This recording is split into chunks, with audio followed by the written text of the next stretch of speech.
चलिए बच्चों, next is magnetic force on current carrying wire. हम शायद पिछले 3 या 4 दिन से तो सिर्फ और सिर्फ चार्ज पार्टिकल पर किस तरह के मैग्नेटिक फोर्सेस लग रहे हैं वही देख रहे हैं, और हमने ऑफ कोर्स काफ़ी टफ सवाल भी किए। अब हम ये देखते हैं कि किसी करंट कैरिंग वायर पर फोर्सेस कैसे लगते हैं। हालांकि ये इतना टफ ऑफ कोर्स है नहीं, बड़े आराम से काम बन जाएगा, और हमें अब तो काफ़ी हद तक आदत भी पड़ चुकी है कि कैसे कैसे हमें फोर्सेस लिखने हैं। ठीक, तो सुनिए।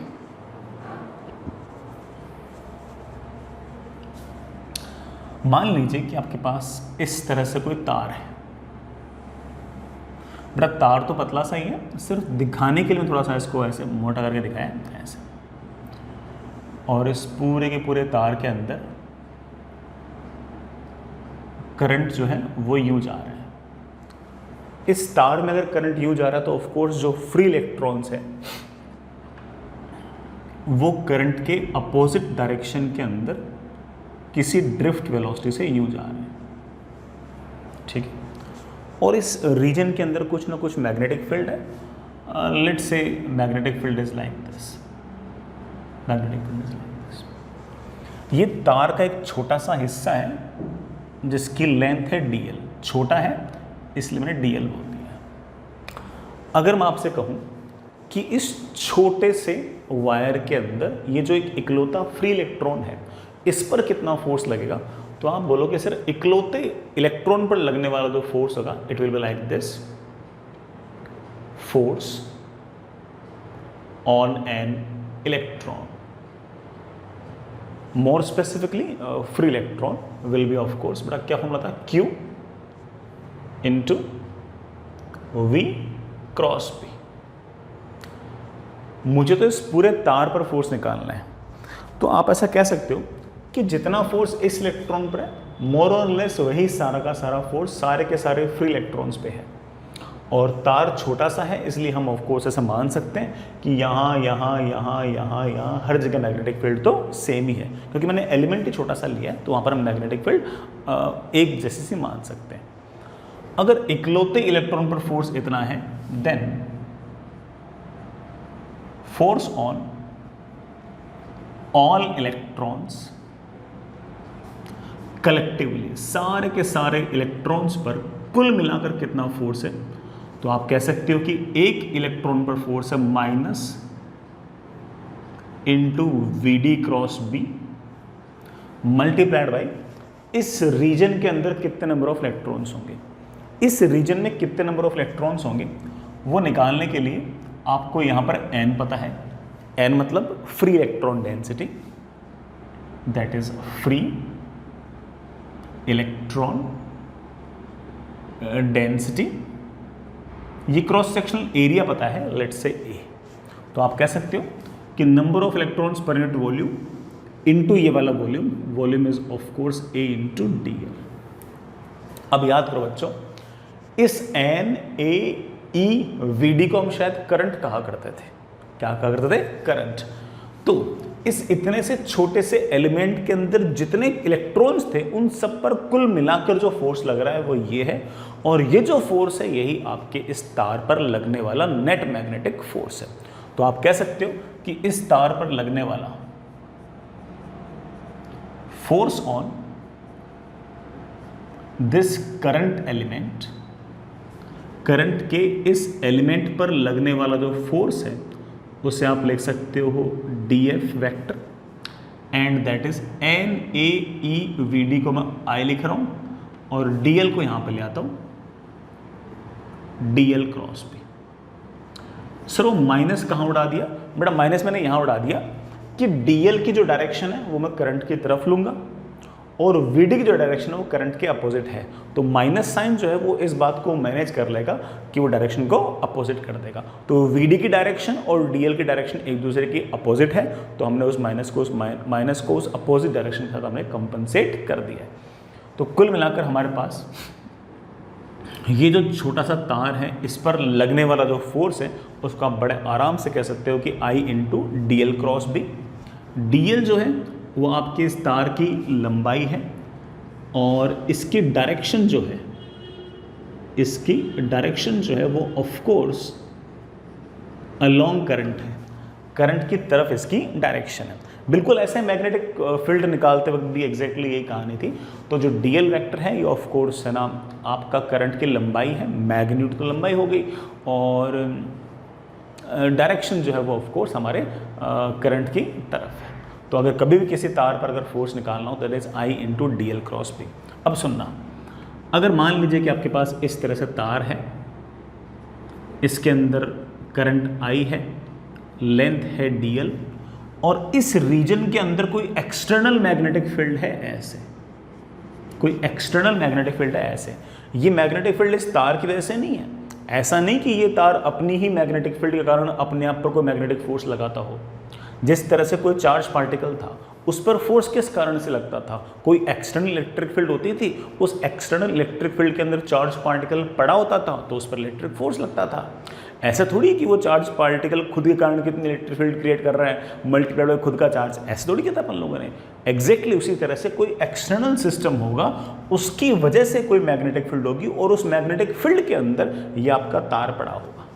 ठीक है, आपके इस बी वेक्टर और एल वेक्टर के बीच में, एल वेक्टर किस तरफ लेना है, जिस तरफ करंट है, उनके बीच में लेट से आपका एंगल है थीटा। तो इस छोटे से तार पर छोटा सा फोर्स आएगा और उसका मैग्नीट्यूड होगा I into D L. But बताइए क्रॉस प्रोडक्ट में क्या आता है, साइन थीटा आता है या कॉस्ट आता है? आप कह रहे होंगे सर साइन थीटा आता है, that is I into D L into B into sine of angle between D L vector and B vector, D L vector and B vector. Sir direction कैसे निकालूं? डायरेक्शन निकालने के लिए D L cross B कर दो, D L vector की तरफ हाथ ले जाओ और बी वेक्टर की तरफ उंगलियां कर्ल कर दो। तो डी एल वेक्टर की तरफ हाथ ले गया, बी वेक्टर ऐसे, उंगलियां कर्ल कर दी ऐसे, अंगूठा आ गया अंदर की तरफ। तो इसका मतलब इस तार पर फोर्स लग गया अंदर की तरफ, और उस फोर्स की जो वैल्यू है that is I into D L into B sine theta. I hope आप इस बात को आप समझ गए होंगे। जब भी छोटा सा एलिमेंट आपके पास हो तो उस छोटे से एलिमेंट पर लगने वाला फोर्स हम इस तरह से बड़े आराम से निकाल सकते हैं। जैसे मैं एक छोटा सा एग्जांपल और दूं आपको।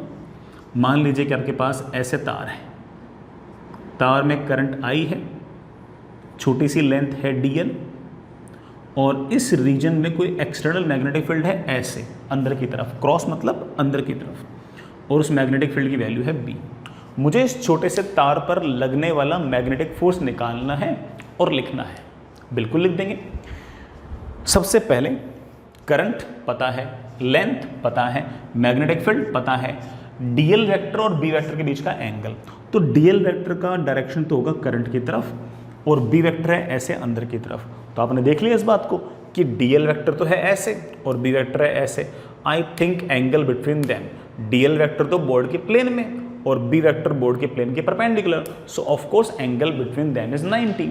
सो यू कुड इजीली से कि सर इस छोटे से तार पर लगने वाला जो छोटा सा फोर्स आएगा that is I into D L into B into sine of angle between them. The angle between your dl vector and b vector is of course 90, so it comes out to be I into dl into b।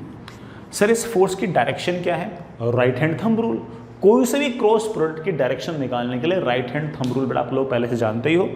और right hand लीजिए, dl cross भी करना है, dl की तरफ हाथ ले गए, b बेटा ऐसे बोर्ड के अंदर की तरफ है, b की तरफ उंगलियां कर्ल की, अंगूठा आ गया ऐसे, तो ऑफ कोर्स इस तार पर फोर्स आएगा ऐसे। छोटा सा चिन्ह सा फोर्स है, उस छोटे से चिन्ह से फोर्स को आप df लिख सकते हो। उस df की वैल्यू हो रही that is I into D L into B. तो जब भी आपके पास इस तरह से छोटा सा तार हो तो आप इस तरह से छोटे से तार पर बड़े आराम से मैग्नेटिक फील्ड दे रखी हो तो फोर्स निकाल सकते हो। फोर्स बहुत ही आसान से फॉर्मूले से आएगा that is I into D L cross B. So let me remind you कि मैंने आपको क्या क्या बताया। पहली बात कि फोर्स को अगर वेक्टर फॉर्म में अगर याद करना चाहते हो तो that is I into D L cross B. और अगर मान लीजिए कि आप सिर्फ मैग्नीट्यूड की बात कर रहे हो तो that is I into D L into B sine theta, where theta is angle between B vector and DL vector. And you, as you know it very well, what is the direction of DL is? The direction of DL is same as the direction of current. Sir current तो vector नहीं होता, vector नहीं होता, direction तो होती है ना, ठीक है। आगे चलिए बेटा, नेक्स्ट इज, अगर मान लीजिए कि आपको बड़े तार पर फोर्स निकालना हो तो क्या करोगे? तो आप कहोगे सर सीधी सी बात है, छोटे छोटे एलिमेंट्स पर फोर्स निकालूंगा और सारे के सारे फोर्सेस को जोड़ लूंगा। हाँ, वेक्टरली जोड़ देंगे। तो हेडिंग लिखिए बेटा, next is magnetic force on long wire. अगर वायर लंबा है तो उस पर फोर्स कैसे लिखें? मैं कहूंगा कि अगर आपके पास कोई वायर इस तरह से लंबा है और करंट जा रहा है ऐसे, तो एक छोटा सा एलिमेंट ले लीजिए डीएल लेंथ का। इस डीएल लेंथ के एलिमेंट के आस पड़ोस में मैग्नेटिक फील्ड अगर बी है तो आप कह सकते हो कि इस पर एक छोटा सा फोर्स आएगा DF vector, that is of course I into DL cross. ऐसा सा ही फोर्स यहां पर भी आएगा, यहां पर भी आएगा, यहां पर भी आएगा, सब जगह आएगा। अगर आपको नेट फोर्स निकालना है तो आप छोटे छोटे एलिमेंट्स पर फोर्स निकालते जाइए और उन सबको जोड़ते जाइए। जोड़ने में आप चाहो तो आई को बाहर निकाल सकते हो, सिर्फ और सिर्फ आपके पास आ गया इंटीग्रेशन ऑफ डीएल क्रॉस पे। हम सवाल भी करेंगे बेटा इस बात पे, है ना, कोई बहुत टफ सवाल नहीं है, ऐसा नहीं कि बहुत ही खतरनाक से सवाल आ गए, आसान से सवाल होंगे, कर लेंगे। ठीक है बच्चों, एक छोटी सी बात और, next is magnetic field on long wire placed in uniform magnetic field. Uniform magnetic field के अंदर अगर कोई बड़ा तार पड़ा है तो उस पर फोर्स कैसे निकालेंगे? सोच रहा हूं बेटा, आपके पास कोई तार है ऐसे, करंट है ऐसे, पूरे रीजन में यहां से लेकर यहां तक मैग्नेटिक फील्ड यूनिफॉर्म है। Let's say magnetic field is B and let's say it is uniform. ठीक है, तो प्लान तो वही है, छोटे छोटे छोटे छोटे छोटे छोटे छोटे करंट के एलिमेंट पर छोटा छोटा छोटा फोर्स निकाला और उन सारे के सारे फोर्स को जोड़ दिया, ये तो प्लान था। तो आप कह सकते हो कि sir net force acting on this wire will be integration of df, that is integration of I into dl cross b। I को हम बाहर निकाल लेंगे, सिर्फ और सिर्फ इंटीग्रेशन dl क्रॉस b बचा। फिर याद आया कि इस वाले सवाल में तो चाहे dl यहाँ हो, चाहे यहाँ हो, चाहे यहाँ हो, चाहे यहाँ हो, चाहे यहाँ हो, चाहे यहाँ, हर जगह मैग्नेटिक फील्ड की वैल्यू तो सेम ही है।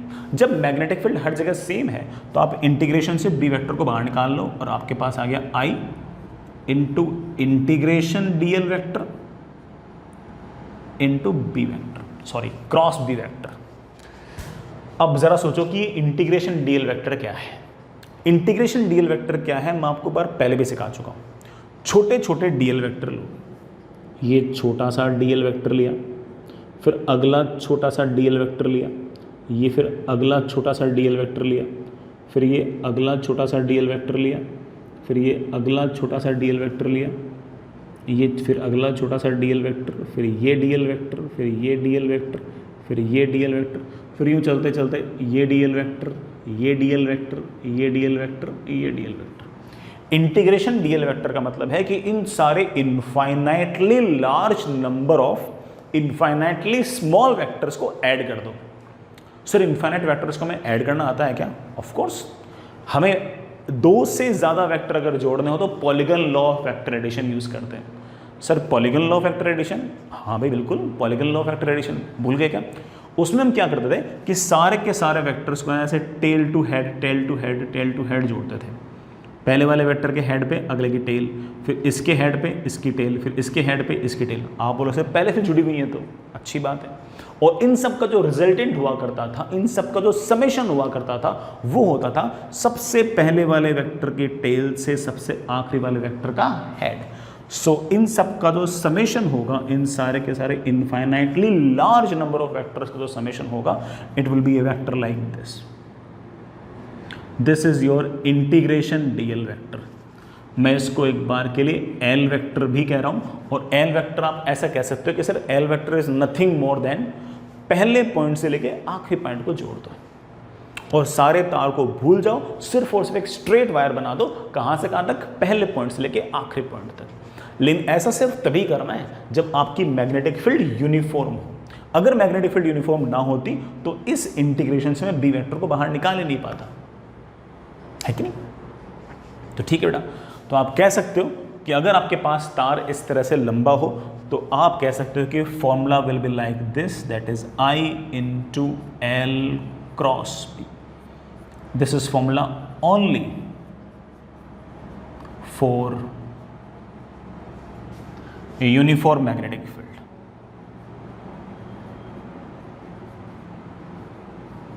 यूनिफॉर्म मैग्नेटिक फील्ड के लिए ये वाला फॉर्मूला है, याद रखें इस बात को.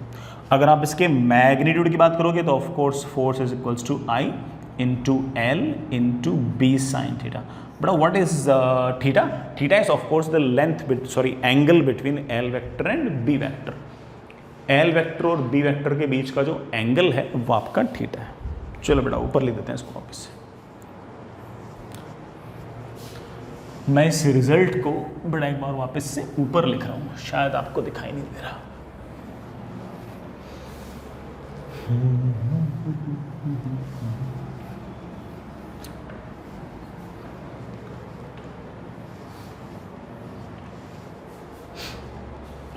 सुनिएगा, अगर आपके पास कोई इस तरह का वायर है और इस तरह के वायर में अगर करंट आपके पास आई है, मैग्नेटिक फील्ड ऐसे है, मान लीजिए मैग्नेटिक फील्ड यूनिफॉर्म है, कोई एक्सटर्नल मैग्नेटिक फील्ड है ऐसे, इस तार के कारण मैग्नेटिक फील्ड नहीं है, इस तार में करंट जा रहा है आई और मुझे इस पर फोर्स निकालना है. तो सबसे पहले फोर्स निकालने के लिए आप इस पूरे के पूरे तार को भूल जाओ. सर क्यों भूल जाऊं? वो इसलिए भूल जाओ क्योंकि इस बार आपका जो तार है ना वो ऐसी मैग्नेटिक फील्ड के अंदर पड़ा है जो यूनिफॉर्म है. अगर यूनिफॉर्म ना होती तो हम I into D L cross B से आंसर निकालते. अगर यूनिफॉर्म होगी तो हम I into L cross B से निकालेंगे. सर ये एल वेक्टर क्या है? एल वेक्टर जो है वो पहले वाले पॉइंट से लेकर आखिरी वाले पॉइंट तक को जोड़ने वाला ये एक वेक्टर, ये एक तार है, इसमें करंट आप आई मान लो. इस पूरे को भूल जाओ और सिर्फ ऐसे एक तार मान लो. इस तार पर लगने वाला फोर्स और इस तार पर लगने वाला फोर्स एग्जैक्टली सेम होगा. ठीक है? And that force will be of course I into L cross B. और अगर मैग्नीट्यूड की बात करूं तो that will be I into L B sine theta, where theta is angle between L vector and B vector. L vector और B vector के बीच का जो एंगल है उसे हम हमारा थीटा बोल देंगे. ठीक है, बढ़िया. चलिए बच्चों इस बात पे सवाल करते हैं. तो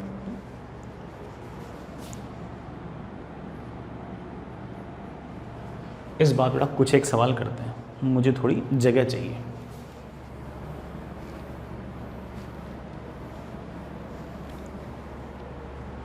सुनिए बेटा, आपके पास एक सेमी सर्कुलर वायर है ऐसे, सिर्फ आधा सर्कल कंप्लीट हो रहा है.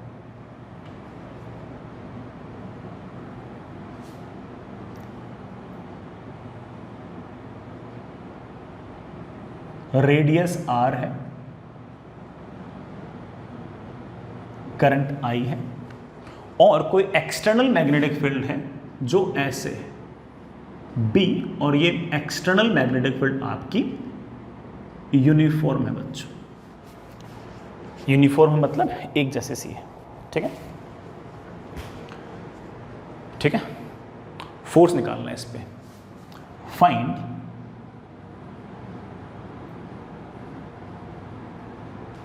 Magnetic force on wire. बेटा वायर पर मैग्नेटिक फोर्स कितना होगा ये निकालो। अब वैसे तो बहुत आसान है, लेकिन मैं इसे तुम्हें सिखाने के चक्कर में कुछ बातें बताना चाहता हूँ, सिर्फ सिखाने के चक्कर में, और कोई एम ही नहीं अपना। और वो ये है कि यार एक काम करते हैं बेटा, थोड़ा सा डायग्राम बड़ा बना लूँ। हालांकि हो सकता है कि बहुत सारे बच्चों ने आंसर निकाल भी लिया हो, बट बेटा मेरा एम तो आंसर निकालना है ही नहीं ना, मैं तो कुछ बातें सिखाने के मूड में हूँ। मैं सोच रहा हूँ कि आई इंटू डी एल क्रॉस भी लगाता हूँ, और ऐसे सेमी सर्कल में डीएल कैसे चूज करते हैं आपको हल्का फुल्का आइडिया है। यहां से एंगल थीटा पे गए, फिर हम थोड़ा सा एक एंगल और लिया डी थीटा। रेडियस आपका आर है, तो ये छोटा सा डीएल वेक्टर आ गया। इस डीएल वेक्टर की लंबाई आप बड़े आराम से कह सकते हो कि R into D theta. Fair enough. यहां पर एक एक्सटर्नल मैग्नेटिक फील्ड है जो ऐसे अंदर की तरफ है। What is the angle between DL vector and B vector? तो आप बोलोगे सर डीएल वेक्टर तो प्लेन में है और बी वेक्टर प्लेन के परपेंडिकुलर है, तो ऑफ कोर्स उन दोनों के बीच में एंगल तो 90 है। तो यहां पर एक छोटा सा फोर्स लगेगा डीएफ। बेटा क्या फॉर्मूला था? I into D L into B into sine of angle between DL vector and B vector. Of course the angle is 90 degree. I can easily say that is I into DLB। तो इस element पर force आया। ये force आया कैसे? आप कह सकते हो कि सर ये वाला फोर्स आया है DL क्रॉस B की तरफ। DL ऐसे, B अंदर की तरफ, DL B की तरफ उंगलियां घुमाओ घुमाओ घुमाओ घुमाओ घुमाओ घुमाओ, अंगूठा आ गया ऐसे। तो आप कह सकते हो कि force will be like this. छोटा सा फोर्स आएगा। Let's say this is your DF। ठीक है। ऐसे ही एक एलिमेंट अपन यहां भी चूज कर सकते हैं बेटा। सेम एंगल थीटा, सेम बिल्कुल ऐसा ही जुगाड़, बिल्कुल सेम, वही लेंथ डी थीटा वगैरह। इस पर फोर्स कैसे आएगा? आप बोलो सर डीएल ऐसे, यहां पर एक्सटर्नल मैग्नेटिक फील्ड ऐसे, डीएल की तरफ हाथ ले गए, डीएल की तरफ हाथ लगे, बी है अंदर की तरफ, बी के अंदर की तरफ हाथ घुमाया घुमाया घुमाया, फोर्स आएगा ऐसे। मैंने बाई सिमेट्री एक पॉइंट और ले लिया, और मैं बड़े आराम से कह सकता हूं कि अगर इस पर फोर्स डीएफ है तो इस पर भी फोर्स डीएफ ही आएगा। जितनी लेंथ आपने ये ली उतनी लेंथ ये ली। यहां पर भी आपके डीएल वेक्टर और बी वेक्टर बीच एंगल कितना है? 90। अब एक बात गौर करना, अगर ये वाला एंगल थीटा, ये वाला एंगल थीटा, ये वाला एंगल थीटा बेटा, तो हम कह सकते हैं ये बेटा बहुत ही छोटा सा डिफरेंस है, तो मैंने डीएफ ऐसे मान लिया। ये वाला एंगल थीटा, तो बेटा ये वाला एंगल भी थीटा। इस बात में कोई खास फर्क नहीं पड़ता कि अपन यहाँ लगता हुआ मानते हैं या फिर यहाँ लगता हुआ मानते हैं ना, क्योंकि एंगल थीटा का डिफरेंस बहुत छोटा है। इस डीएफ के दो कंपोनेंट आएंगे, डीएफ का कॉस थीटा और डीएफ का कॉस थीटा क्या हो गया? कैंसिल। ऊपर की तरफ मेरे ख्याल से नेट फोर्स आ रहा है, और ऊपर की तरफ जो नेट फोर्स आ रहा है I think that is DF का साइन थीटा। तो मेरा सवाल आपसे ये है कि मैं नेट फोर्स निकालने के लिए क्या करूँ? तीन ऑप्शन दे रहा हूँ, इंटीग्रेशन डीएफ करूँ, integration of 2df sine theta करूं, या integration of df sine theta करूं। तो आप कहोगे सर सीधी सी बात है कि ये तो गलत है, इन दोनों में से कोई सा यूज कर लो। अगर आप 2df साइन थीटा यूज कर रहे हो, इसका मतलब आपने इसका और इसका दोनों का कंट्रीब्यूशन ले लिया है, और ऐसे ऐसे केस में आप सिर्फ और सिर्फ 0 से लेकर 90 डिग्री तक ही इंटीग्रेट करना। अगर आप डीएफ साइन थीटा इंटीग्रेट कर रहे हो, तो इसका आपने सिर्फ इसी का कंट्रीब्यूशन लिया है ऊपर वाला, तो उस केस में आपको 0 से लेकर पाई तक इंटीग्रेट करना पड़ेगा। बाकी आपकी मर्जी है कैसे कर लो। डीएफ बच्चों हम निकाल चुके थे, that is I into DL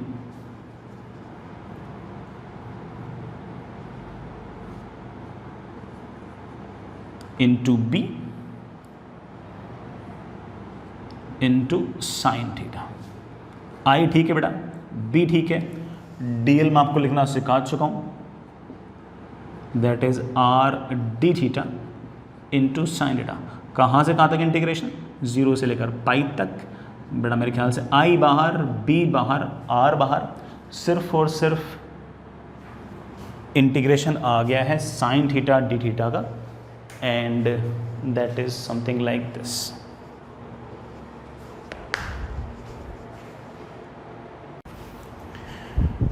तो हमारा जो आई बी आर था बेटा तो बाहर आ गया, साइन थीटा डी थीटा का इंटीग्रेशन वी नो दैट कि that is minus cos theta.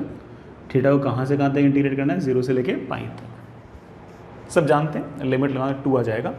तो आपके जो नेट फोर्स है उसकी वैल्यू आ जाएगी 2 टाइम्स आई बी आर।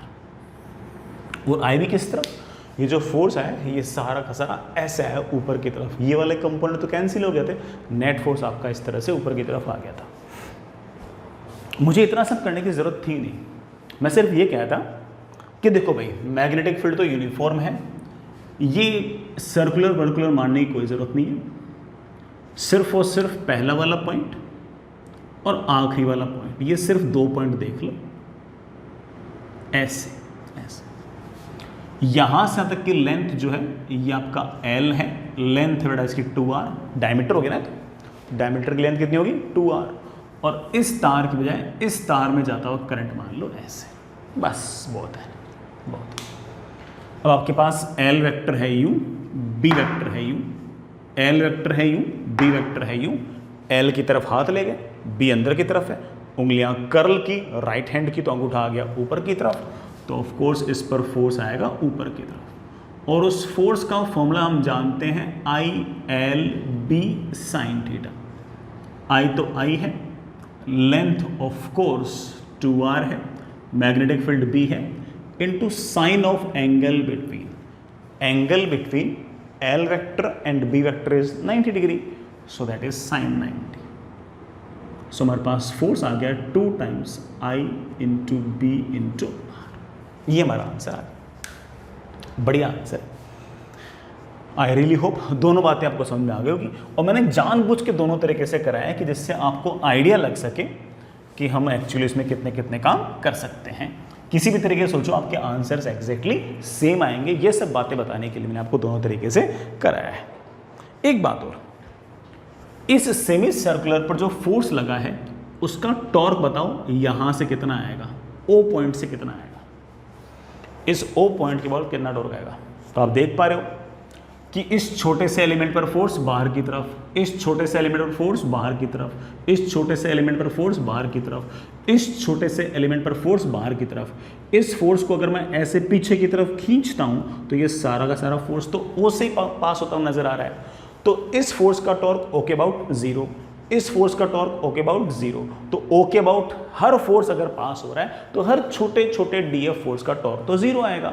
सो आप कह सकते हो कि ओ पॉइंट के अबाउट जो टॉर्क है वो आपका 0 आएगा।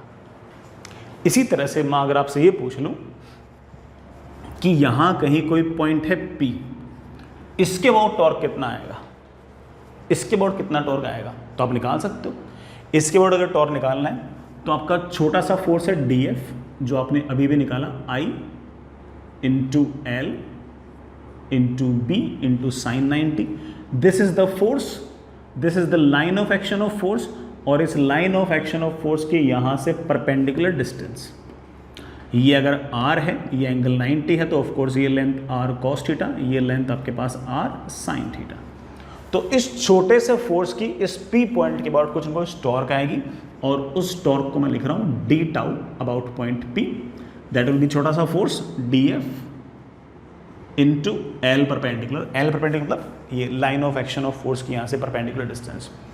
फोर्स कितना आया, फोर्स हमारे पास आया I into B into R, I into B into R into D theta multiplied by यहाँ से तक की perpendicular distance, that is R sine theta. लेकिन ये वाला टॉर्क तो सिर्फ और सिर्फ इस फोर्स का आया है, हर जगह फोर्स लग रहा है, हर जगह फोर्स लग रहा है, सबका फोर्स लग रहा है, तो इंटीग्रेट कर दो, सबको जोड़ दो। Torque about point P, integrate कहाँ से कहाँ तक, थीटा की वैल्यू कहाँ से कहाँ तक वेरी करोगे, कैसे छोटे छोटे छोटे छोटे छोटे जितने ही फोर्स है सब कैसे टॉर्क लिख पाओ, तो आपको सिर्फ 0 से लेके पाई तक, और आप कह सकते हो that is I B R square, I B R square integration of sine theta D theta. As we know that कि 0 से लेकर पाई तक साइन थीटा डी थीटा का इंटीग्रेशन ऑफ कोर्स कितना आएगा 2, तो आप कह सकते हो 2 times I B R square.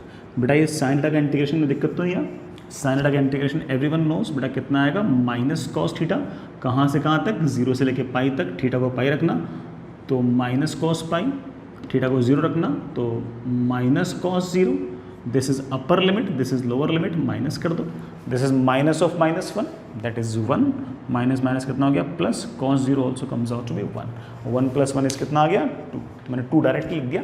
Mostly बच्चों को पहले से ये याद रहता है तो मैंने ऐसे इसको लिख भी दिया। ठीक है बच्चों, तो इस तरह से यूनिफॉर्म मैग्नेटिक फील्ड हो तो आप बड़े आराम से इस तरह से काम निपटा सकते हो, ये इतना बड़ा टास्क है नहीं। तो चाहे आप इंटीग्रेशन से निकालो, चाहे आप सिर्फ और सिर्फ पहला वाला पॉइंट और सिर्फ आखिरी वाला पॉइंट देख लो, एक ही बात है बेटा, सबसे आंसर सेम ही आता है, डिफरेंट आंसर्स की उम्मीद ना करें। ठीक है,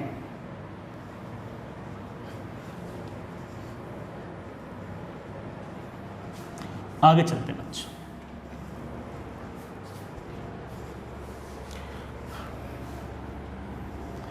मैं आपको एक छोटा सा तार दे रहा हूं, छोटा सा वायर दे रहा हूं ऐसे,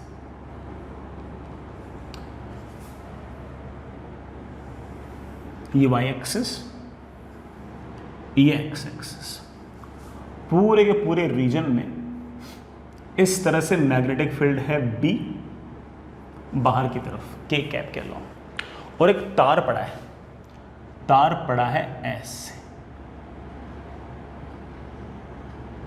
तार पड़ा है ऐसे, साइन शेप के अंदर ऐसे तार पड़ा है। तार की जो इक्वेशन है मुझे दे रखी है y is equals to a sine 2 pi by lambda into X, और इस तार में इस तरह से करंट जा रहा है I,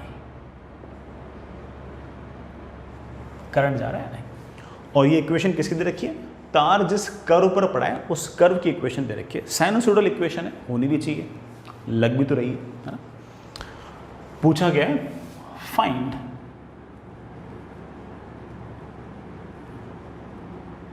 magnetic force on wire, wire पर कितना मैग्नेटिक फोर्स होगा ये बताओ, बता देंगे। पहली बात तो ये वायर यूनिफॉर्म मैग्नेटिक फील्ड के अंदर पड़ा है, तो पूरे तार को तो देखने की जरूरत ही नहीं है,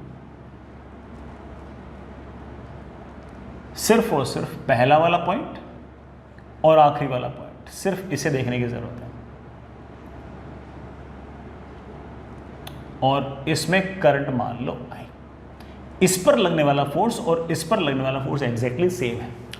आप कहोगे सर बाकी सब तो हो जाएगा, सर इस तार की लंबाई कितनी है, तो देखो ये वाला जो पॉइंट है ये तो हम जानते हैं 0,0 है, ठीक है बेटा। ये वाला पॉइंट चेक करो, देखो ये 0 है, ये ऑफ कोर्स एंगल 2 पाई होना चाहिए, सॉरी ये वाला एंगल π/2 होना चाहिए, ये वाला एंगल साइन में पाई होना चाहिए, ये वाला 3π/2 होना चाहिए, और ये वाला एंगल बड़ा कितना होना चाहिए 2 पाई। इट मीन्स दैट कि अगर ये वाला एंगल अगर 2 पाई होना चाहिए तो यहाँ पर this should be equal to 2 pi, और 2 पाई से 2 पाई कैंसिल, तो मेरे ख्याल से x की वैल्यू आ गई है लैम्डा। इसका मतलब इस पॉइंट के जो कोऑर्डिनेट्स हैं वो λ,0 है, ये वाला पॉइंट 0,0 है, ये वाला पॉइंट λ,0 है, तो कुल मिलाकर तार ऐसे पड़ा है, और इस तार की जो लंबाई है वो लैम्डा है, करंट जा रहा है ऐसे, मैग्नेटिक फील्ड है परपेंडिकुलर डायरेक्शन में बी ऐसे, एल वेक्टर ऐसे, बी वेक्टर ऐसे, एल वेक्टर की तरफ हाथ ले जाओ, बी वेक्टर की तरफ उंगलियां कर्ल कर दो, अंगूठा आएगा ऊपर की तरफ, तो मैग्नेटिक फोर्स आएगा ऊपर की तरफ, और उस फोर्स की वैल्यू होगी, उस फोर्स की वैल्यू होगी कितनी होगी बेटा, I into length lambda into magnetic field into sine of angle between L vector and B vector. We know that कि this angle is 90 degree, so the force comes out to be I into lambda into B. This is the force we were talking about. ये हमारा बेटा वो force है जो हमें निकालना था। I hope it's okay.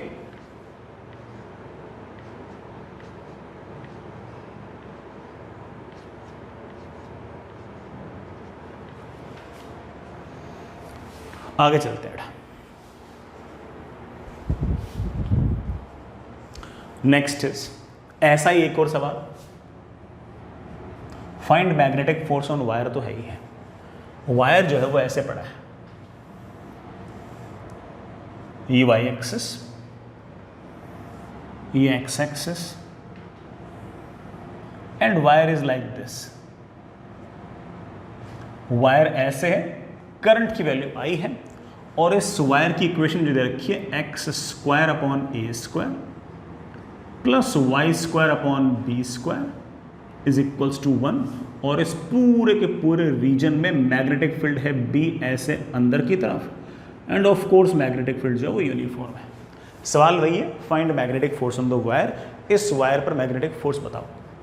बिल्कुल बता देंगे।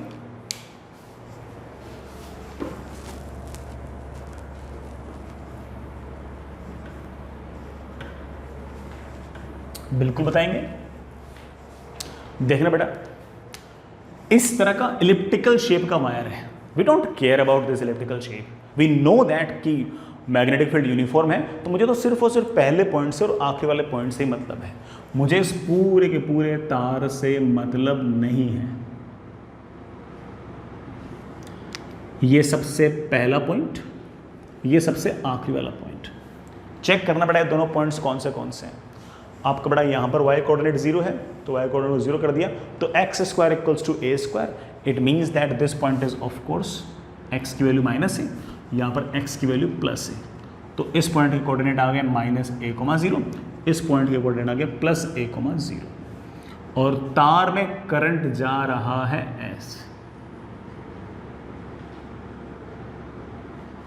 तार में करंट जा रहा है ऐसे, करंट है I, यहां से यहां तक इसकी जो लेंथ है, वी नो दैट कि this length is basically 2a। Force L vector इस तरफ, B वेक्टर इस तरफ।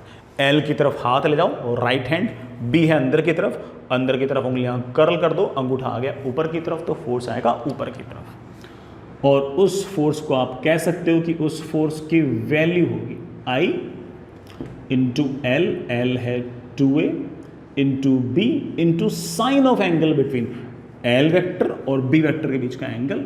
We can see that it is 2a, so the value of the force comes out with 2 times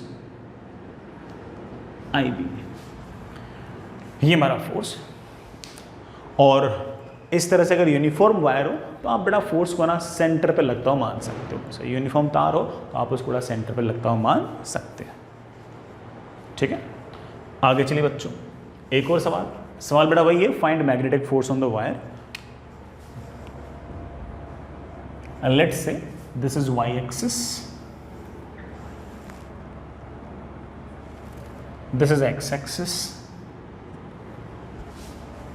and there is a wire like this.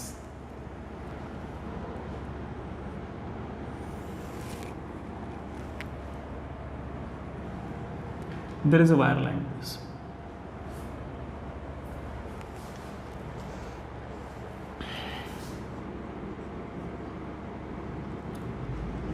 Wire is along a parabola, y is equals to 4x square. Y is equals to 4x square and current is like this. Let's say current is I.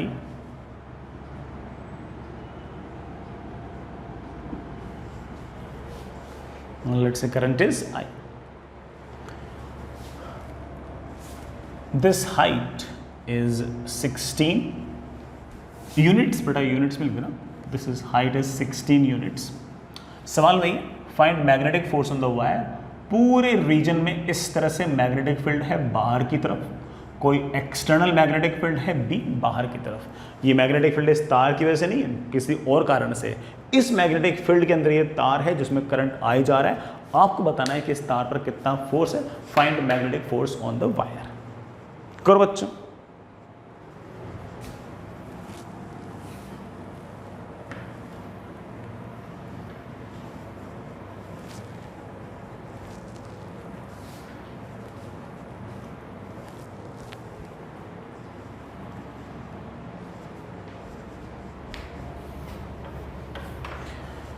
चलिए बेटा, फिर से वही कहानी जिससे हम काफ़ी हद तक बोर से हो चुके हैं कि क्या बात थी बेटा, कि मैग्नेटिक फील्ड अगर यूनिफॉर्म है तो मुझे इस तार की शेप, साइज, ज्योमेट्री से कोई लेना देना है ही नहीं।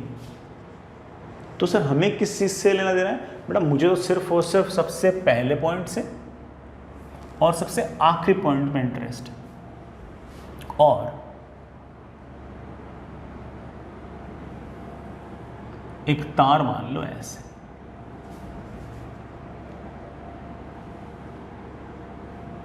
काश मुझे इस तार की लंबाई पता लग जाए। बिल्कुल पता लग जाएगी भाई। इस पॉइंट पर आपका x कोऑर्डिनेट तो पता नहीं, लेकिन y कोऑर्डिनेट तो 16 है, क्योंकि हाइट 16 तो y कोऑर्डिनेट तो 16। x कोऑर्डिनेट कितना होगा देखना बेटा, y को 16 रखना, 16 is equals to 4 times X square comes out be 4, तो x की वैल्यू आ गई है +-2। तो ये वाला पॉइंट तो हो गया 2,16, ये वाला पॉइंट हो गया -2,16। यहाँ से यहाँ तक की जो लेंथ है, as you can see that it is of course 4 units. बेटा मीटर तो लिखा हुआ नहीं है, तो अपन यूनिट्स में छोड़ रहे हैं। और करंट वही मान लीजिए, करंट है आपका I। करंट है ऐसे, मैग्नेटिक फील्ड है ऐसे, angle between L vector and B vector is of course 90। L cross B करना बेटा, L की तरफ हाथ ले गए, B है बाहर की तरफ, ऐसे घुमाएंगे तो उंगली टूट जाएगी। क्या करें, L की तरफ हाथ यूं लेके जाओ, B है आपकी तरफ, उंगलियां घुमाई ऐसे। L क्रॉस B करना है तो पहले L की तरफ हाथ ले जाओ, फिर B की तरफ उंगलियां कर्ल कर दो, अंगूठा आ गया नीचे की तरफ, तो ऑफ कोर्स इस तार पर फोर्स आ गया है नीचे की तरफ। उस फोर्स की वैल्यू है I इंटू L, L बेटा 4 है, मैग्नेटिक फील्ड B है, into sine of angle between L vector and B vector. L vector is of course in the same plane and B vector is like this. We know that the angle between them will be 90 degree. So the force comes out to be 4 times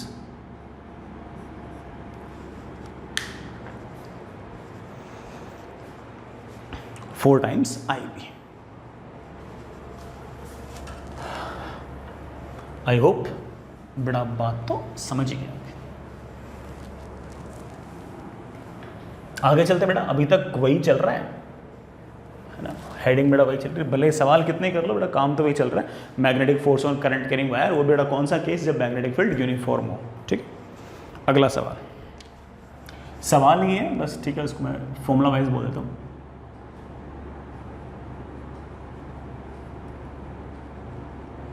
magnetic force between two current carrying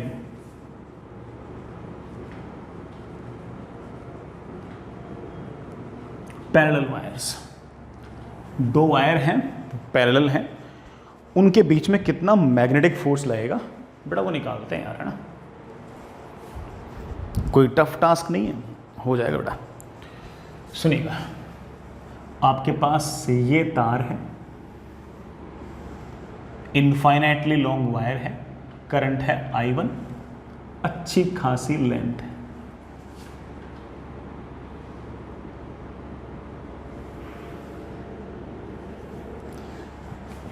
दूसरा तार है जो इस तार के parallel है,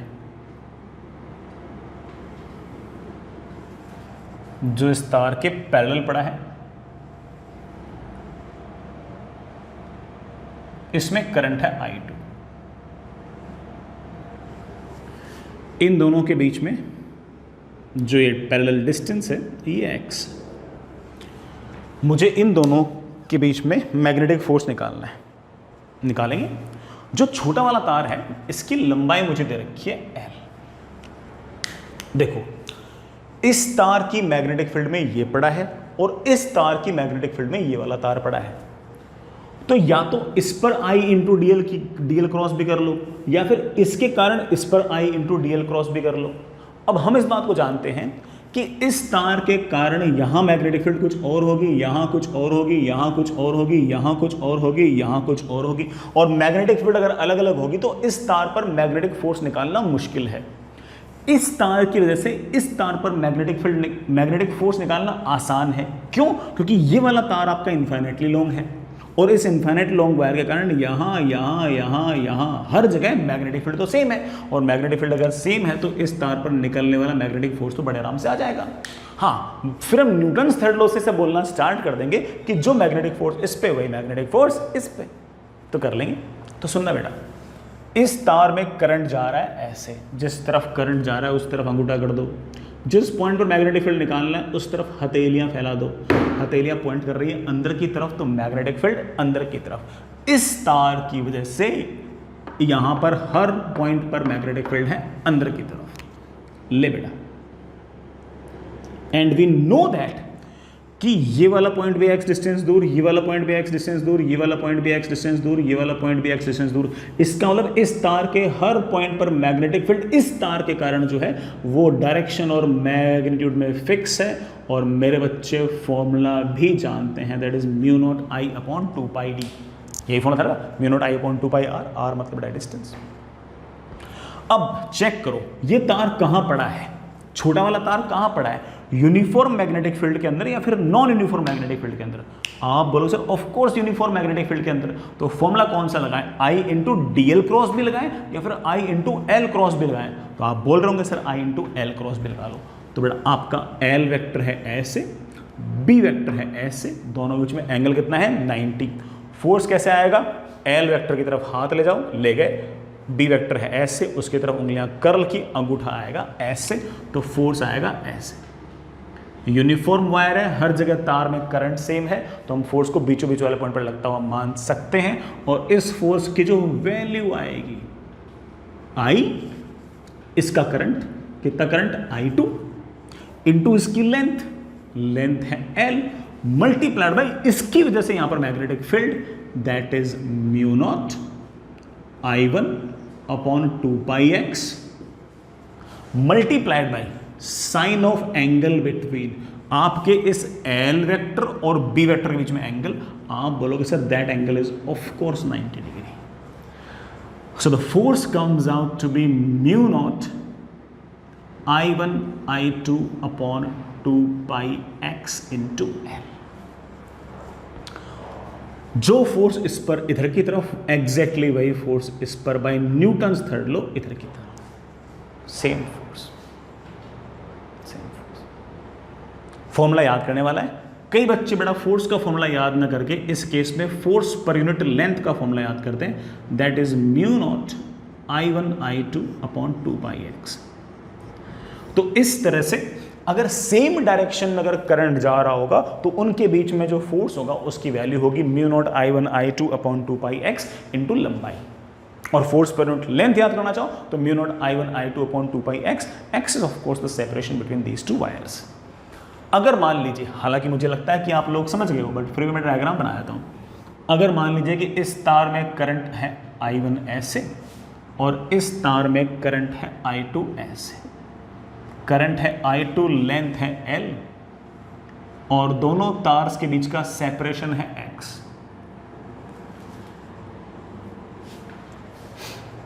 अब देखो मेरा फिर से फोर्स निकालने का मन तो है ही नहीं, उतना ही आएगा, बस डायरेक्शन चेक कर लेते हैं।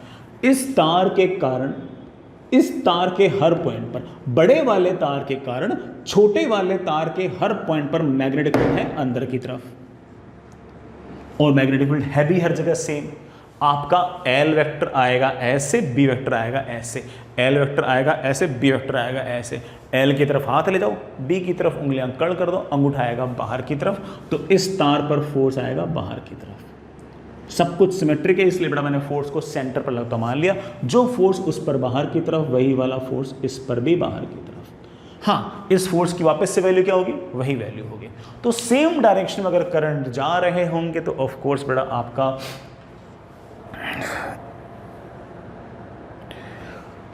क्या कहते हैं बेटा उसको, जो फोर्स होगा वो अट्रैक्टिव होगा। अगर अपोजिट डायरेक्शन में अगर करंट जा रहा होगा तो आपका फोर्स इस तरह से रिपल्सिव होगा। और चाहो तो इस फोर्स की वैल्यू याद कर सकते हो, और चाहो तो इसके फोर्स पर यूनिट लेंथ की वैल्यू भी याद कर सकते हो। आगे चलिए बच्चों,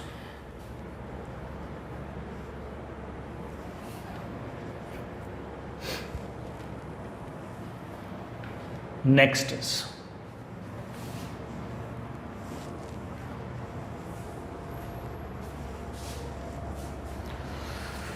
चलो बेटा, नेक्स्ट इज एक सवाल करते हैं इस बात में। हमने जो अभी भी फॉर्मूला याद किया है उस पर एक सवाल करते हैं। सवाल ऐसा है, कि आपके पास एक वर्टिकल प्लेन है, ऐसे वर्टिकल प्लेन है, इसमें ये एक इनफाइनाइटली लॉन्ग स्ट्रेट वायर है बेटा,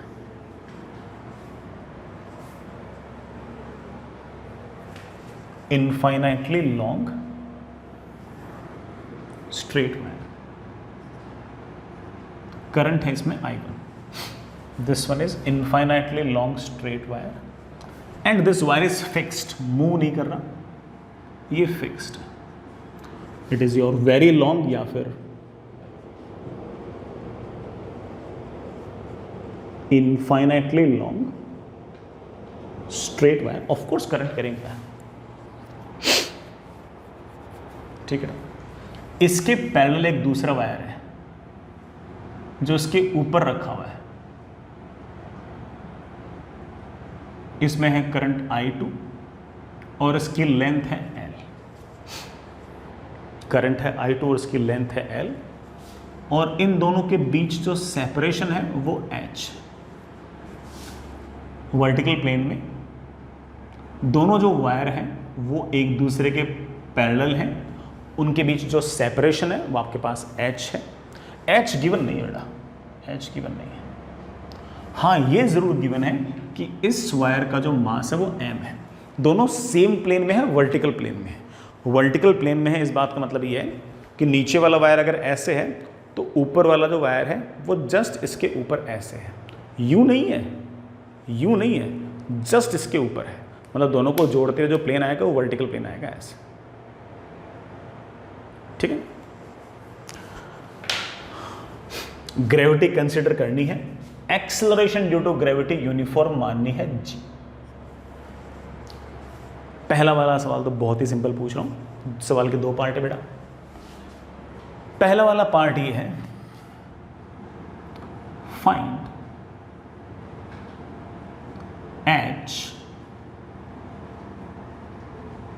such that small wire is at equilibrium।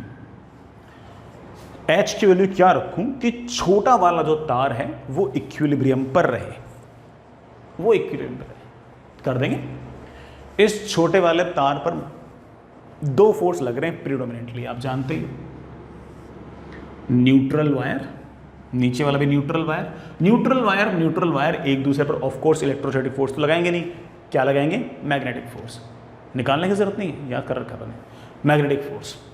दोनों में अपोजिट डायरेक्शन में करंट है, इसलिए ऑफ कोर्स इस छोटे वाले तार पर फोर्स आएगा बाहर की तरफ, और उसकी वैल्यू बड़ा अपन लोगों ने अभी भी याद भी की थी, उसकी वैल्यू कितनी आई थी, आई होप बड़ा आपको याद होगी, that is mu naught I1 I2 upon 2 pi x, x नहीं बेटा इस बार h है, इंटू इसकी लंबाई दैट इज l,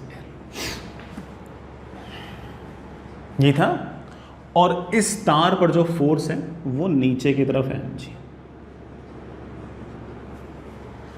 हमें बोल रखा है कि ये छोटा वाला तार इक्विलिब्रियम में है, तो of course net force must be zero, net force must be zero, it means ऊपर का फोर्स बराबर नीचे का फोर्स, और जैसे मैंने ऊपर का फोर्स बराबर नीचे का फोर्स किया, mu naught I1 I2 H, sorry बेटा, mu naught I1 I2 L upon 2 pi, दोनों तार के बीच का separation should be equal to mg, और H की वैल्यू आ गई है mu naught I1 I2 L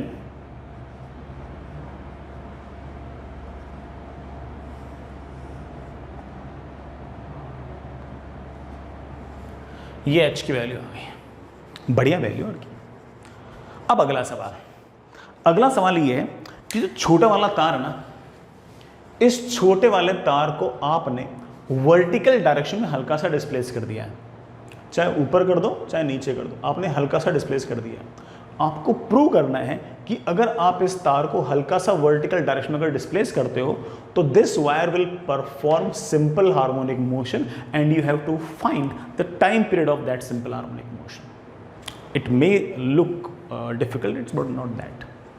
तो अगला सवाल बेटा ये हमारे पास, prove that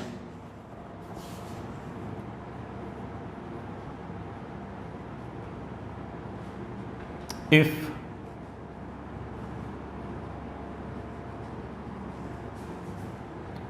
smaller wire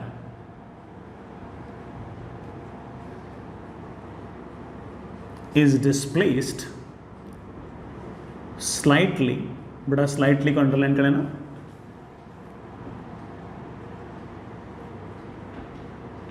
in vertical direction, comma,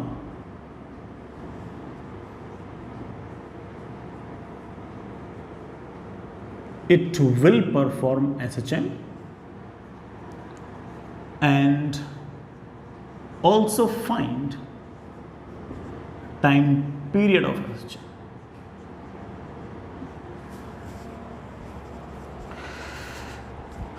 उस SHM का टाइम पीरियड भी हम लोगों को निकालना है। बिल्कुल निकाल देंगे, बढ़िया से निकाल देंगे, दिक्कत नहीं है हमको, बिल्कुल निकाल देंगे।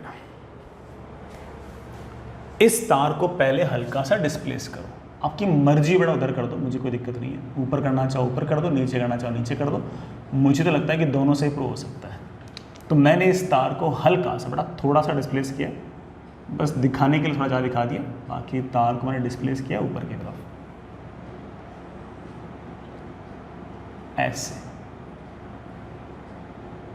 ये डिस्टेंस है x। जैसे मैंने इस तार को ऊपर की तरफ डिस्प्लेस किया x, अब इस तार पर दो फोर्स लग रहे हैं, एक तो नीचे की तरफ mg और एक है ऊपर की तरफ लगने वाला mu naught I1 I2 upon 2 पाई, यहां से यहां तक का सेपरेशन कितना बेटा, h प्लस एक्स इंटू बड़ा इसकी लंबाई दैट इज l। अब जरा नोटिस करो कि अगर मैंने इस तार को हल्का सा ऊपर की तरफ डिस्प्लेस किया तो mg तो उतना ही लग रहा है, लेकिन जैसे ये तार इस इनफाइनाइटली लॉन्ग वायर से दूर हुआ तो ऑफ कोर्स आपका ये मैग्नेटिक फोर्स तो घट गया। पहले दोनों बराबर थे, हल्का सा डिस्प्लेस करने के बाद mg उतना का उतना रहा, लेकिन ऊपर की तरफ लगने वाला रिपल्सिव फोर्स तो घट गया। अब नीचे वाला फोर्स बड़ा है, ऊपर वाला फोर्स छोटा है, तो नेट फोर्स किधर लगेगा, नीचे की तरफ। बेटा नेट फोर्स किधर लगेगा, नीचे की तरफ। SHM की पहली कंडीशन तो फुलफिल हो गई है कि मैंने डिस्प्लेस किया ऊपर तो नेट फोर्स लग गया नीचे। कोई बच्चा कहता है सर मैंने इसी तार को अगर मैंने नीचे की तरफ डिस्प्लेस किया होता तब भी आप प्रूव कर देते क्या? अरे भाई बिल्कुल कर देता। अगर मैं इस तार को नीचे की तरफ अगर डिस्प्लेस करता तो इस तार पर नीचे की तरफ तो mg लगता ही लगता, दोनों के बीच में सेपरेशन घट जाता, तो ऑफ कोर्स इनके बीच जो रिपल्स बड़ा आता और ये वाला फोर्स छोटा आता। डिस्प्लेस किया नीचे की तरफ तो नेट फोर्स आया ऊपर की तरफ। तो आपने रिजल्ट नोटिस कर लिया होगा कि SHM की पहली कंडीशन फुलफिल हो रही है, नीचे डिस्प्लेस करने पर नेट फोर्स ऊपर है, ऊपर डिस्प्लेस करने पर नेट फोर्स नीचे है। काश मैं ये नेट फोर्स लिख पाऊं, आप बोलोगे सर हो जाएगा, कोई दिक्कत नहीं है। This net forces of course mg minus mu naught I1 I2 L upon 2 pi h plus X. It is solvable, हो जाएगा बड़ा सॉल्व। और इस तरह के सवाल आपने SHM में खूब बार किए, इवन मैंने आपको इलेक्ट्रोस्टैटिक्स में भी कराए इस तरह के सवाल, क्या क्या अप्रोक्सीमेशन लगते हैं सब करा रखा है तुम लोगों को। That is mg minus mu naught I1 I2 L upon 2 pi h को बेटा बाहर निकाल लो, h को अगर मैंने बाहर निकाला तो ब्रैकेट में आ गया 1 प्लस एक्स अपॉन एच। इस 1 प्लस एक्स अपॉन एच को ऐसे लिख दो 1 प्लस एक्स अपॉन एच की पावर -1। इसको ऐसे लिख दो mg minus mu naught I1 I2 L upon 2 pi H. x जो है वो h के सामने काफ़ी छोटा है। सर आपको कैसे पता? बेटा सवाल में लिखा हुआ है कि हमने डिस्प्लेस स्लाइटली किया है, तो इसका मतलब our x is very very small as compare to h। तो उस केस में ये अगर x h से बहुत छोटा है तो ये x बाई h जो है 1 के सामने बहुत छोटा है, और अगर ये 1 के सामने बहुत छोटा है, बाइनोमियल अप्रोक्सीमेशन लगा सकते हैं। बाइनोमियल अप्रोक्सीमेशन कहता है कि इस -1 को अंदर ले आओ, तो that is 1 minus x upon H. और हमारे पास ये जो नेट फोर्स है इसकी वैल्यू आ गई M G minus mu naught I1 I2 L upon 2 pi H minus minus बेटा plus mu naught I1 I2 L upon 2 pi H square into X. M G is already equals to mu naught I1 I2 L upon 2 pi H. तो ये दोनों term तो हो गए cancel. और बड़ा बातों ही बातों में हम लोगों ने प्रूव कर दिया कि this net force which we also name as restoring force is directly proportional to X. And if it is directly proportional to x, it of course is going to perform simple harmonic motion। ले बेटा सवाल का पहला part तो हो गया है कि SHM proved। हमने SHM बड़े आराम से इत्मीनान से प्रूव कर दिया। सर टाइम पीरियड कैसे निकालोगे? We know that कि the net force is always equals to mass into acceleration। So acceleration comes out to be mu naught I1 I2 L upon 2 pi mh square into x। So acceleration is equals to something into x, and we all know that this something must be your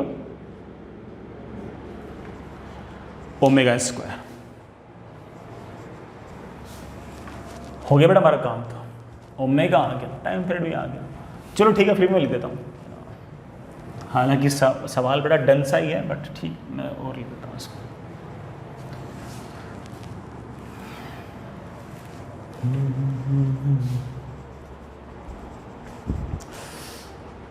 हाँ बेटा लिख देता हूँ। क्या है बेटा क्या omega square? Omega square की वैल्यू आ गई है mu naught I1 I2 L upon 2 pi mh square. तो ओमेगा आ गया root of this, root of this. बढ़िया है, मुझे तो अच्छा लग रहा है। ठीक है बेटा, इसको थोड़ा और आसान लिख सकता हूँ। मैं इसको ऐसे लिख सकता हूँ कि omega is equals to under root of, देखो ये जो mu naught I1 I2 L upon 2 pi m है ना, इस पूरे को तुम एच जी लिख सकते हो। इस पूरे को तुम एच जी लिख सकते हो। तो मैंने लिख दिया H G upon H square, H से एच कैंसिल, ओमेगा की वैल्यू आ गई है root of G by H, और टाइम पीरियड की वैल्यू आ गई है T is equals to 2 pi root H by G. ये आपका टाइम पीरियड है। मैं ये नहीं कह रहा कि इस फॉर्मेट में आंसर देना चाहिए, इस फॉर्मेट में आंसर ऐसे सुंदर लगता है। हालांकि हम तो कहेंगे कि सर ऐसे आंसर छोड़ना चाहिए आपको, छोड़ना नहीं चाहिए आपको, क्योंकि एच तो सवाल में दिया ही नहीं था, एच तो आपने निकाला था। हाँ बेटा सही बात है। तो चलो मैं वैसे ले देता हूँ, that is 2 pi under root of, बड़ा बोलना कितना आएगा, mu naught I1 I2 L upon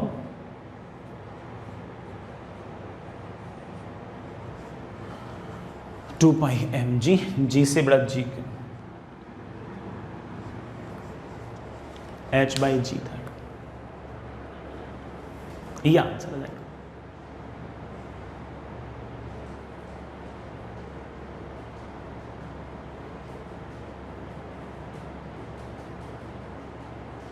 ये आपका आंसर आएगा।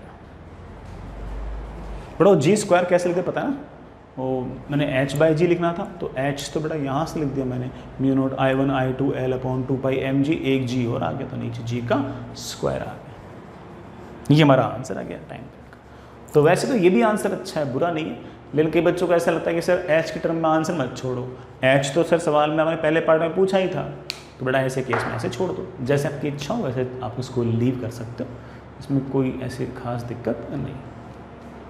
ठीक, आई होप आपको बेटा समझ में तो आएगी।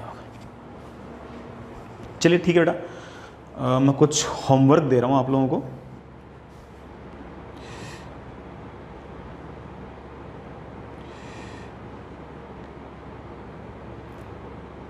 अब आप है ना दोनों ही चैप्टर्स की, चाहे मैग्नेटिक इफेक्ट ऑफ करंट हो चाहे मैग्नेटिक फोर्सेस हो, दोनों की आप है ना HCV वगैरह लगा सकते हो, बड़ा कोई दिक्कत नहीं है उसके अंदर, है ना। मैंने आपको थोड़े बहुत सवाल तो पहले से बता ही रखे थे, आप आगे के सवाल भी करना ट्राई कर सकते हो। खास तौर से मैग्नेटिक इफेक्ट ऑफ करंट में तो मैं तुम्हें सवाल बता चुका था, मैग्नेटिक फोर्सेस वाले चैप्टर को तुम सवाल स्टार्ट कर सकते हो। पहले वाले जो सवाल हैं वो बेटा सिर्फ चार्ज वाले ही हैं, वायर वाले तो बाद में हैं, तो आप उनको कर सकते हो, अगर आपका मन हो तो उनको निपटा सकते हो। तो HCV दोनों ही चैप्टर के आप कर सकते हो। स्टार्ट कर दो, धीरे धीरे करते रहना, ऐसे कोई जल्दबाजी तो है नहीं, आराम आराम से करते ना। चैप्टर काफ़ी इंपॉर्टेंट सा ही है, तो आराम आराम से करो।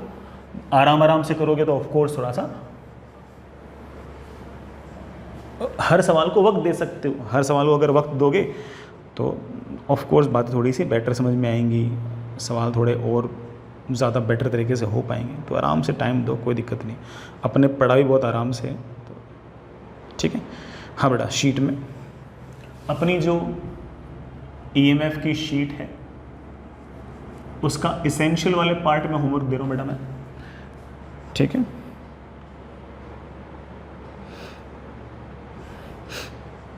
बड़ा मैं सेक्शन H एक्सरसाइज 1 के पार्ट 1 में टिल सेक्शन H तो मैं पहले तक ही दे चुका हूं। सेक्शन I1 में आना बेटा, सेक्शन I1 में बड़ा आप सवाल ट्राई करो और आप I5 छोड़ देना, I5 जो क्वेश्चन है वो छोड़ देना, बाकी सारे कर लेना, ठीक है। और उसके बाद इसके बेटा एक्सरसाइज 1 के पार्ट 2 के अंदर आप लोगों को मैंने बेटा मेरे ख्याल से पहले सेक्शन F तक तो दे ही रखा था, ठीक है। अब बेटा अगर F तक नहीं दे रखा तो अब दे देता हूँ, टिल सेक्शन G कर लेना बेटा। जो पढ़ा है उसी पर बेस्ड है, कोई ऐसे अलग से बड़ा बात नहीं है, ठीक है। बड़ा बाकी तो मैं आपको एक्सरसाइज 2 में तो सवाल दे ही चुका था, मैंने कॉम्प्रिहेंशन कल दे दिया था, मैं फिर से ले देता हूँ। एक्सरसाइज 2 के पार्ट 3 में 2 कॉम्प्रिहेंशन है, एक पहले दे चुका हूँ, अब आप कॉम्प्रिहेंशन 1 निपटा देना। हालांकि मैंने होमवर्क के शायद कल ही दे दिया था, लेकिन लिखाया नहीं होगा शायद मैंने, तो इसमें आप क्वेश्चन नंबर 1 से 5 तक है, मतलब 5 ही सवाल है, कॉम्प्रिहेंशन 1 में 5 का लेना, ठीक है।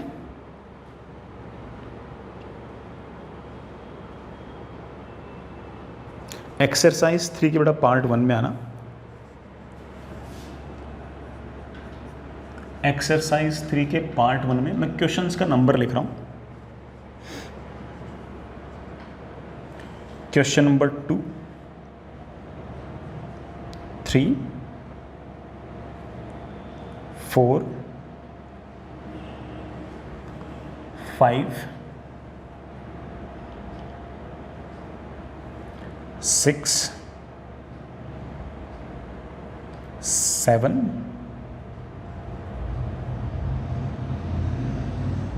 8, सॉरी बेटा 8 नहीं, 9, 10, 11, 12, 13, 14, 21,